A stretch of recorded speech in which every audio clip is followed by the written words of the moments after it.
Bienvenido a Vox Ultratumba, donde discuto temas de religión, filosofía, política y cultura. En este episodio me gustaría discutir el tema del psicoanálisis como religión de la modernidad. Pero antes de comenzar, recuérdense de suscribirse al canal, denle a like si les gusta el contenido, compartan el video, comenten en el video y denle a la campanita si quieren recibir notificaciones cuando saco un nuevo video. También me pueden seguir en X, pondré la dirección en la parte de abajo del video para que me puedan seguir ahí. Así que el psicoanálisis, muchos de ustedes asumo que conocen sobre cómo el psicoanálisis fue básicamente inventado por Sigmund Freud. Lo que mucha gente no conoce es el hecho de que el psicoanálisis está fundamentado básicamente en unas teorías filosóficas y no necesariamente en teorías científicas. O sea, la mayoría de los conceptos científicos que conocemos hoy en día se basan en especulaciones filosóficas que tratan de ser entonces mediante el proceso de experimentación y aplicación en una ciencia, pero comienzan como concepto. Caso de psicoanálisis es muy interesante porque comienza como una idea fundamental sobre qué es la mente, la conciencia y cuál es la naturaleza de los traumas, desviaciones neurológicas, las depresiones, la psicosis, etc. O sea que están tratando de explicar por qué los seres humanos actuamos de ciertas maneras o no, por qué sufrimos, etc. O sea, en otras palabras, la base fundamental para tratar de descubrir las intenciones del hombre en sus relaciones sociales y sus relaciones internas está fundamentada en la misma de la cual la religión proviene. Es un intento de entender nuestra naturaleza, el yo, etc. Y Freud mismo, que viene de un ámbito religioso, está tratando de utilizar una manera secular, no religiosa, para explicar problemas que son usualmente explicados por la religión.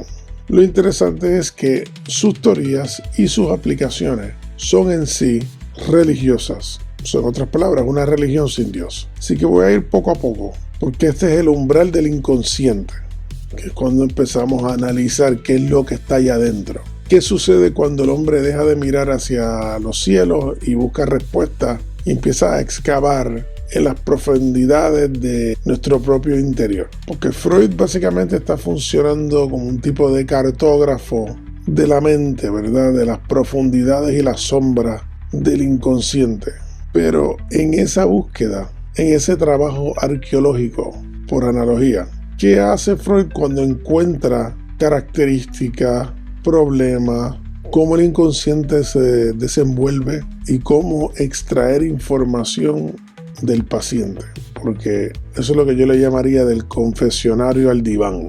Porque el psicoanalista está funcionando como un tipo de sacerdote y el cuarto privado del psicoanalista es un confesionario. Y de hecho es casi idéntica a la dinámica. El mediador es silencioso, simplemente está ahí para escuchar. Tiene un ambiente bastante relajado y el propósito es que tú te desnudes al frente del psicoanalista para que de esta manera el psicoanalista pueda no solo indagar en tu mente, sino que tratar de poco a poco descubrir cuál es el problema, cuál es la dinámica. El psicoanalista está ahí para iluminar esos rincones oscuros del ser. Y parte de la filosofía de Freud es encontrar un pecado original. ¿Dónde está ese momento, ese acto que ahora reside en el inconsciente, que es como un tipo de monstruo dormido que siempre está acechando bajo la superficie? Y el psicoanalista va a entrar a estudiarlo, analizarlo, descubrirlo, para de alguna manera hacer un tipo de exorcismo. Y curiosamente esto es básicamente el mismo acto del confesionario y del sacerdote cuando está tratando de indagar y buscar dónde es que puede estar este pecado original o esta colección de pecados que son las que realmente afectan a la persona para que sea disfuncional. Históricamente es muy interesante darse cuenta de que Freud se convirtió en una figura mesiánica. Y de hecho esto le pasó también a Jung. Tenían discípulos, doctrina, tenía también seguidores que eran de segunda categoría, parecido a la historia de Jesucristo con sus 12 discípulos más los seguidores aledaños adicionales. Y también tenía esta estructura muy rígida en cuanto a no desviarse de las ideas de Freud o de Jung. Los seguidores de Jung lo veían como un visionario, no como un científico, porque pensaban que él había desentrañado los misterios del alma humana misma. Y como dije, Jung, que era su apóstol, pero diríamos rebelde, llevó esta religión a nuevos campos, a nuevos territorios, con inconsciente colectivo, con un panteón de arquetipos divinos. Entonces el paciente, que ahora ya no habla de alma, sino que habla de la psique, ya entonces no es únicamente un campo de estudio, sino que ahora es un templo donde el psicoanalista es un sacerdote moderno, que es el que realmente posee las llaves de las puertas secretas internas del ser humano, y con estas llaves puede desencadenarte para que tengas una vida funcional. O sea, ahí podemos ver totalmente la estructura de un culto, no de una ciencia. Y por eso este concepto del pecado original es importante. Se sabe cuando estudiamos la biografía de Freud y entendemos cómo se fue desenvolviendo, de que sí hay un concepto bastante claro del pecado original. El inconsciente de Freud es una culpa inherente, una mancha primordial que todos llevamos desde nuestro nacimiento. No tiene el elemento mítico de Edén y no está Dios presente realmente, sino que para descubrir este sufrimiento y descubrir este origen hay que mirar hacia adentro, buscar el mito interno, como lo diría Jung, porque Jung sí mantiene una infraestructura mítica que él piensa que es crucial, pero Freud a su manera no va por esa ruta. En el contexto religioso hay una noción de redención. Indagamos en nuestra alma, encontramos esos monstruos que son los pecados, esos demonios que alteran nuestra paz, y los exorcizamos, los removemos mediante un proceso de redención. En el caso del psicoanálisis no hay redención. Lo que el psicoanalista está ofreciendo es control.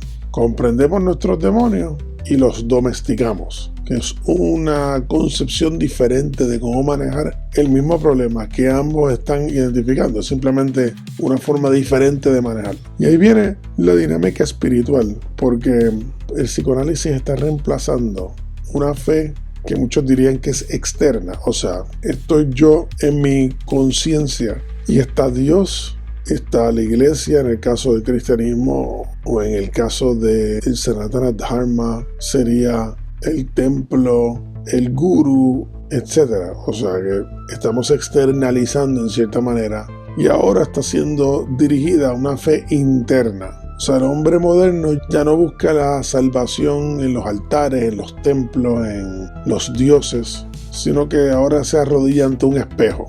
Y en ese espejo, mirando su reflejo, busca la solución. El psicoanálisis básicamente está apuntando al hombre internamente y le está llamando Dios. O sea que básicamente es un tipo de luciferianismo, porque es un tipo de culto al yo, al laberinto del inconsciente que técnicamente no tiene salida. Así que tiene un Dios, pero es un Dios interno. Soy yo soy Dios. Tiene confesionario, pero no es sacerdote.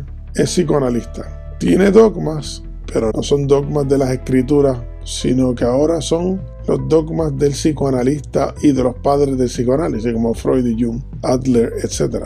Lo que pasa es que la introspección limita, no libera, porque ahora somos básicamente prisioneros de nuestra subjetividad, porque ya no estamos mirando hacia afuera, o sea, en otras palabras, tomando nuestro concepto de existencia, nuestra realidad interna, y la estamos entonces poniendo en comparación con una realidad externa y diciendo, ok, ¿cómo somos nosotros en contraste con la realidad? Sino que ahora es todo solipsista, interno, lo cual crea un tipo de círculo de la cual no hay escapatoria.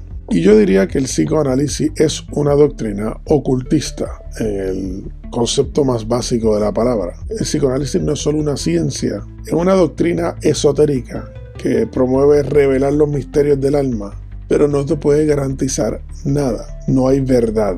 Eso, como cualquier otra religión, exige fe en el inconsciente, fe en el analista, fe en la posibilidad de redención en algún momento. Y yo diría que Freud no estaba tratando de explicar al hombre, sino que estaba tratando de reinventarlo, lo cual es una concepción en sí ocultista, al igual que declarar el yo como Dios, que también es ocultismo. Y aquí está el elemento del caos, esta agua primordial, como lo encontramos en los Vedas descritos. Si el hombre moderno no cree en Dios, ahora adora su propio caos. El inconsciente no es un mapa, es un abismo que poco a poco nos va carcomiendo. Y por eso yo siempre he dicho que Freud no ilumina el alma humana, porque ya rechaza el alma de todas maneras, la cambia por otra cosa, por el inconsciente. Sino lo que está haciendo es dándole un nuevo nombre a la oscuridad. O sea, está tomando todos los elementos más recónditos del alma, los está exponiendo, describiendo y por lo tanto renombrando. O sea, esto es un culto claramente inspirado por nociones rosacruces, nociones masónicas, que son todas muy interesantes, pero le está dando una bata blanca médica y por ende le está dando un matiz de seriedad y de objetividad que realmente no tiene. Esto es mucho más claro en el caso de Jung, porque Jung abiertamente utiliza lenguaje mítico, conceptos metafísicos, filosóficos, etc.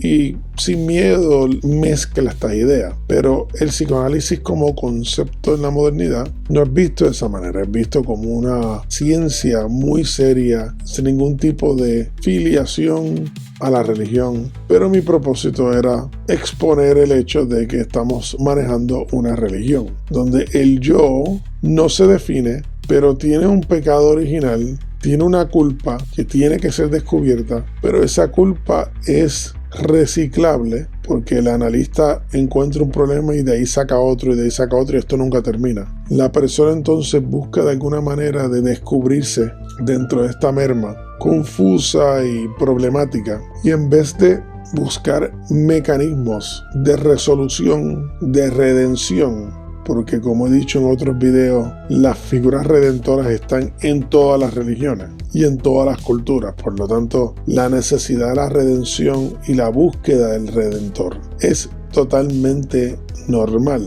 Y es tan normal que en el psicoanálisis el redentor es interno, manifestado como reflejo en el analista. O sea, que el analista es el redentor, que lo invierte y dice: redentor eres tú mismo. La solución es interna. Y la persona no puede evitar ver el redentor externo, pero lo obligan a ver lo interno.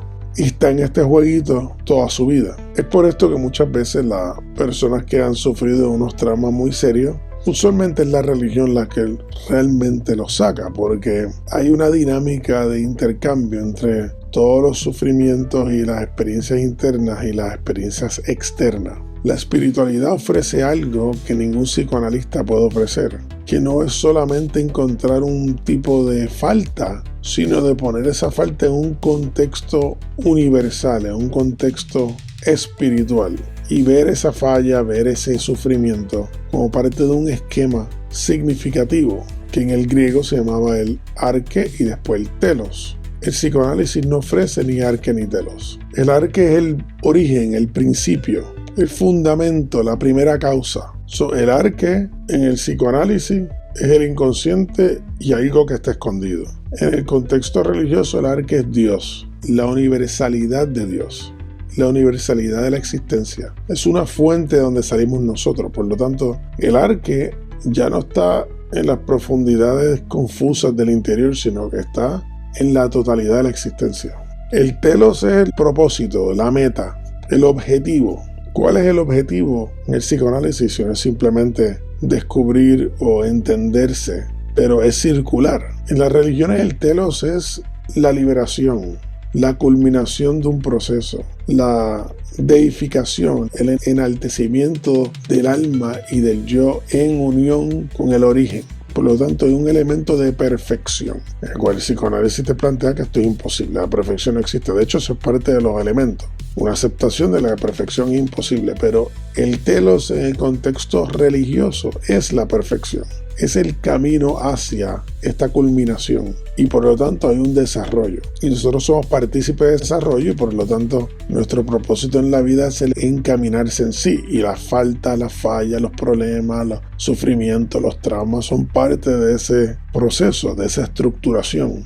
Por lo tanto, el sufrimiento no es absurdo, no es innecesario, no es problemático en sí, sino que es parte de todo un desarrollo, un proceso. Así que lo que quería era hacer un video lo más sencillo posible para plantear de que muchas de las religiones modernas, como el psicoanálisis, son religiones en todas las características habidas y por haber, aunque se presenten como ciencia, pero a la hora de la verdad son muy débiles en poder resolver problemas, tienen muchos componentes que son absolutamente simplistas y que realmente tienden a ser no únicamente religiones y cultos, sino que cultos de bien poca calidad en comparación con las religiones tradicionales, que se podría decir que son una ciencia realmente, si definimos la ciencia de forma correcta, para poder ayudar al alma e entender el alma. Y que pues la mejor forma de apreciar la religión es entender su arque y entender su telos, su origen y su destino. Y cualquier culto que nos venda que el arque y el destino son todos tú mismo es una receta perfecta para la autodestrucción.